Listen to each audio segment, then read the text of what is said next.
hello there. Oh, hi. Oh, I was I'm not paying attention. Eric from Bookend Gaming. And I'm Travis from Game Grumps. Yes, I don't think that's true. Let me just let me have this. There's no Travis. Not yet. It's Tanny. Oh, God. Look at all these books that are the same.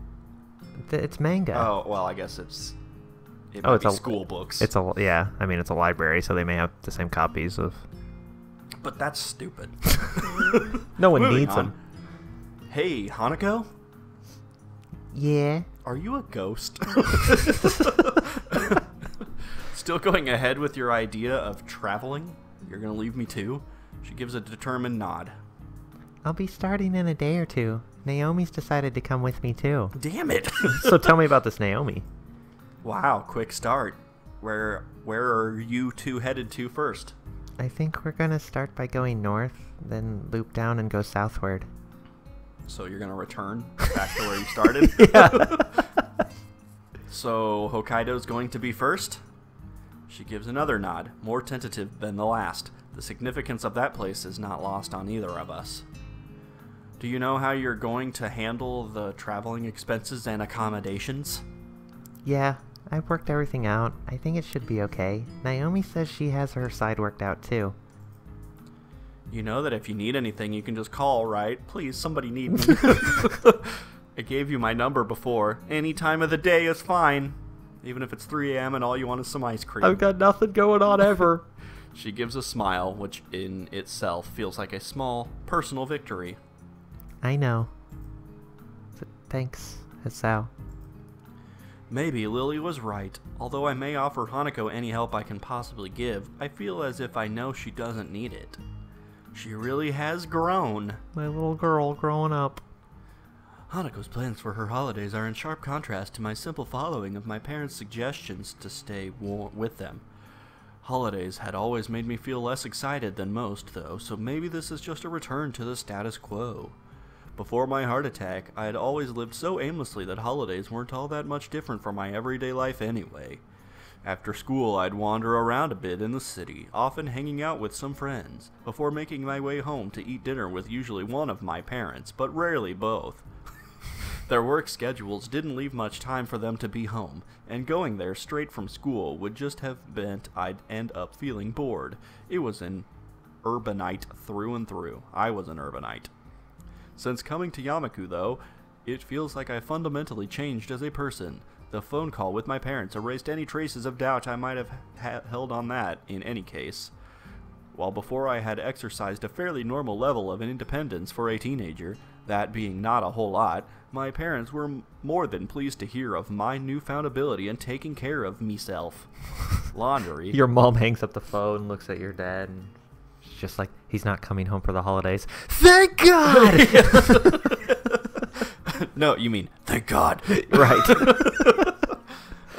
Laundry, cooking for myself, cleaning, all in addition to other general chores that come from living without parents around. Just little menial things I've had to pick up, but with relative ease. Taking pills, though, meh. Yeah, that's hard to remember. When I think about it, I'd always depended on them, even if they hadn't been at home all the time. To say I never depended on anyone after moving to the Yamaku dormitories would be far from the truth, though. I mean, what would I do without Kenji? Excuse me. Oh, Jesus. The two of us look up at the awkwardly fidgeting figure in front of us. Some things never change. Classic Yuka. Credits. Executive producer, Dick York. It's getting close to closing time, so, One last call for alcohol, right? finish your whiskey or beer. I'd forgotten that the library closes earlier during the holidays. Gah! Nothing in my life goes right! Hanako and I both get up and dust ourselves off, placing our books back on the shelf behind us. The fact that our tastes in reading material have a fair amount of overlap is useful at times. I also like roller coasters. With a bow to Yuko to apologize for taking so much time, Hanako takes her leave of us. Oh, there she is. See you tomorrow, Hisao. You will? Bye. And with that, she walks out of the large wooden aging doors that herald the entrance to the library. I felt the need to point out. Right. She's a quiet person, isn't she? God, I know. Tell me about it. I suppose I should be surprised as a staff member sharing personal opinions like this, but after knowing Yuko for a while, it's largely expected. Our relationship is more personal rather than one with her acting as an authority figure. Yeah. Yeah, I think that's just how she is. She's got a lot more confidence in herself these days, though. I don't know her as well as you do, but I think I agree. It's nice to see her talking to people here. She never used to do that before. Hey, Yuko, you know about Lily's leaving, right? Means I'm sad. single. She told me herself a few days ago. Must be hard leaving everyone behind like she is. What a bitch. She quickly looks back to me after she says this, probably remembering that I went to her for advice on the relationship between Lily and me before. Are you gonna be okay?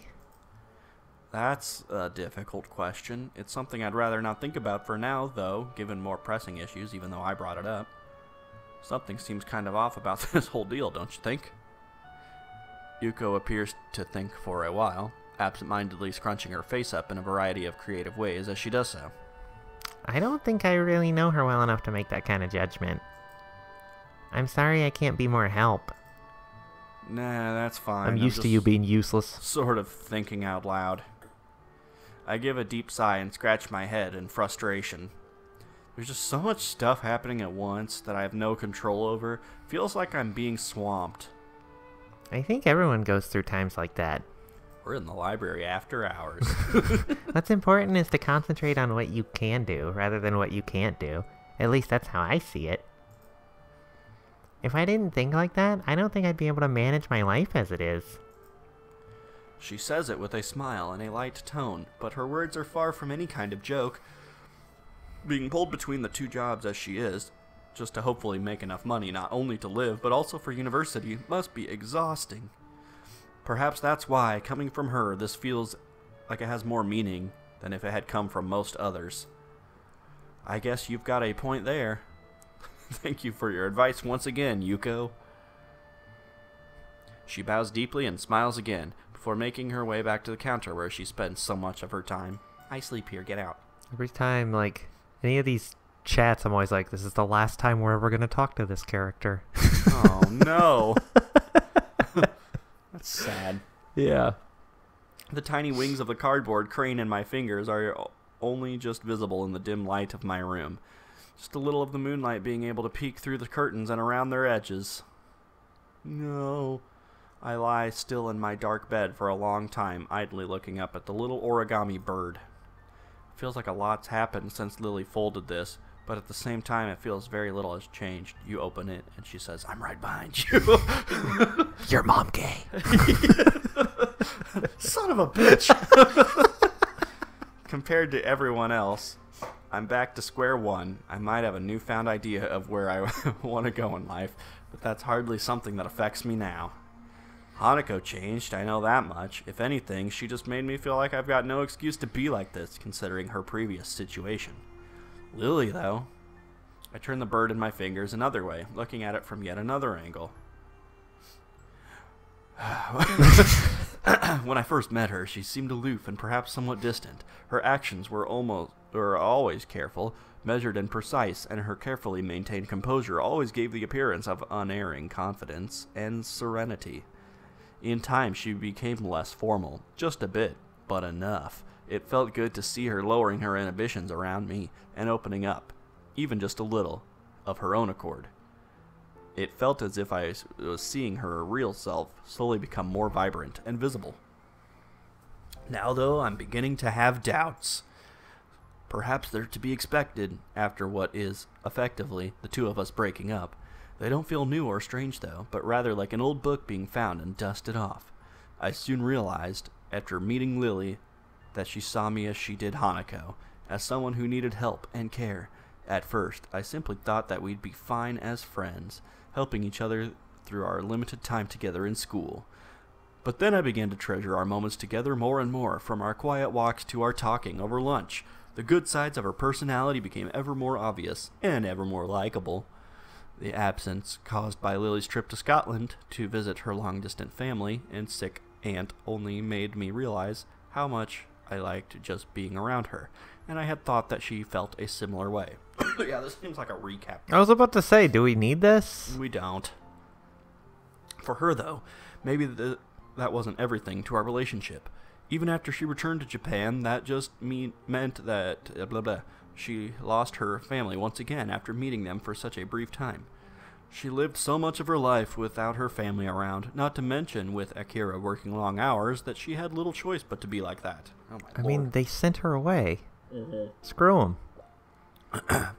I had thought her sense of independence to be good and an admirable trait.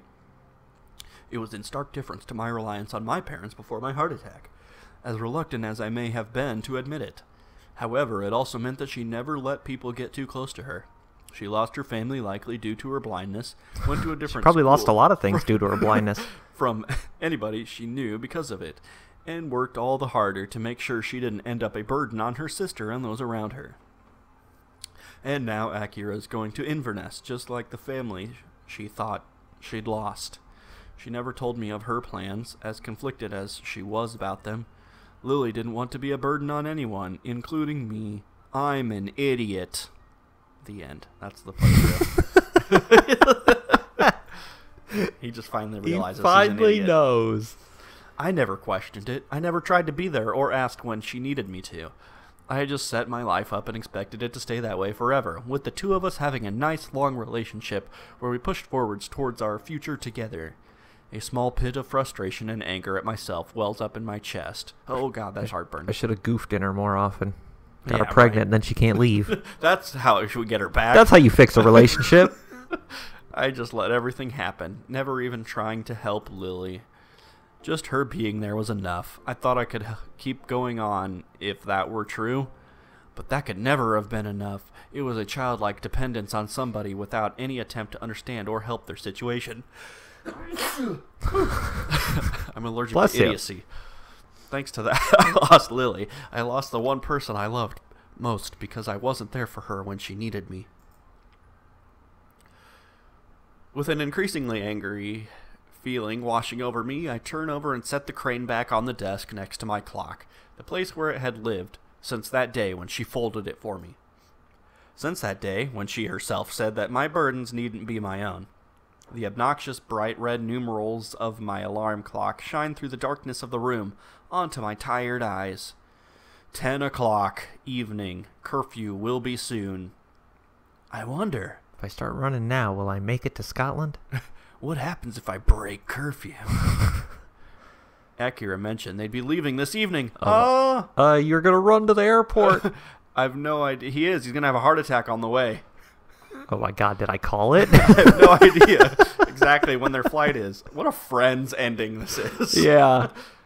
But that means there's a chance, however small, that they might not have already left. He's just going to arrive there and she's going to be hanging on. There's going to be some Asian girl hanging on her. This is Julie. Yeah. Adrenaline starts to move through my body as I sit up on my bed, my eyes suddenly wide with possibility. There's no guarantee they haven't left. Indeed, it's likely that they already have, but there's also a chance they haven't, however small it may be.